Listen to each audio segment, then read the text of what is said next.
We are the Ragnarök team, and welcome behind the scenes. Our project was born of our passion for the Nordic mythology and the will to create an epic Viking story. This led us to the battle between Thor and Jörmungand, the world serpent. The Viking mythology has already been fully exploited by the art industry. So, to make our movie stand out, we decided to create real emotional intensity. Colors were critical. We wanted a nightmarish atmosphere that will oppress the character and keep the audience riveted to the screen. As art director, I set the mood with color grading schemes that match the action. The huge ocean, unleashed by Jörmungand's movement, gives the establishing shot its threatening tone. The roiling waves isolate the character. For this, I combine a procedural ocean driven by hand-painted map and a flip simulation in Houdini. To make the islands appear as a hellscape, I generated a bank of alphas and rocks assets in ZBrush, combining photogrammetry and my own photo references. Then, I created a variable in Claris that allowed me to quickly switch from low to high poly models. This enabled efficient transfer from Claris to other software. To save time, I skipped the UVs and did triplanar projection for all the rocks. Then, I designed procedural material in Substance Designer. Throughout the film, the lighting provides storytelling and foreshadowing. To enforce the gloomy mood, we simulated a moonlight on set, which I recreated in CG. To enhance the mythical atmosphere of the island, I created unnatural lighting on the spear and the snake. Pauline and I generated moss and lichen, which I hand-painted over the assets to add variation. For the rocky corridor shots, I wanted to amplify the oppressive feeling of the immense boulders.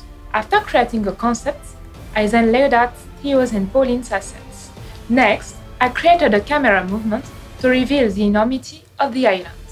Finally, I composited the shot in Nuke to make sure the rugged landscape feels alive, even if the ambience is deadly cold. As she tries to survive, her character jumps between two cliffs. It is a key moment for her, and danger was a word that guided me. I sculpted sharp shapes and huge forms for each rock asset. Then I created shadows and highlights to direct the eye of the viewer to the action. For the introductory sequence, I thought of the camera as a character. The scale and the weight needed to be believable because Jörmungand is a giant and massive creature. I used documentary references of snakes and crocodiles to figure how he would move and attack. To get Jörmungand's huge scale right, I imagined his belly scraping the ocean floor and his back tearing against the sky. He had to be terrifying and aggressive even with his mouth closed, and worst when his mouth open. After my initial sculpt, I added details using photographs projected in Mari, then displaced in ZBrush. To build the snake's rig, I created just few controllers, ensuring the widest range of movement options for the animators. The challenge was to make the deformation realistic, to give life to large and small body parts alike. It was crucial to take into account the many scales of the snake. They slide against each other, and I had to prevent penetration by the rocks that cover them. The island is created by the snake's venom, which solidifies into rock after being spewed. We wanted the liquid part to move like a living organism. I drew curves that advected particles. Then I meshed them, and finally I added several passes, then enforced the final effect. We sculpted the destination geometry to create aggressive shapes for the curved venom. Then, I solidified the liquid using simulations in Houdini, such as RBDs, flips, and finally, VFX during the cooling process. For the scenes we couldn't shoot, we created a CG double with photogrammetry and cloth simulation with Marvelous Designer. The assets were sculpted and textured to appear like they had rotted over time, except for the main character spear, which I sculpted based on Hugo's design to appear striking and powerful. I modeled it in ZBrush, then increased its power with the look depth. Our character is about to meet her fate. Thor intervenes and hurls a lightning bolt from the sky.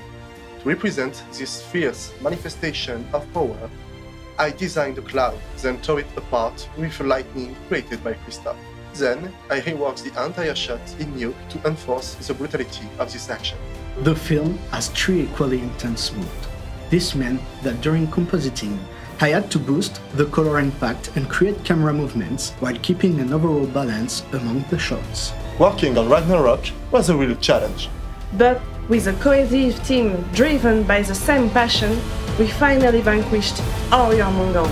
And we are now looking forward to our next foray.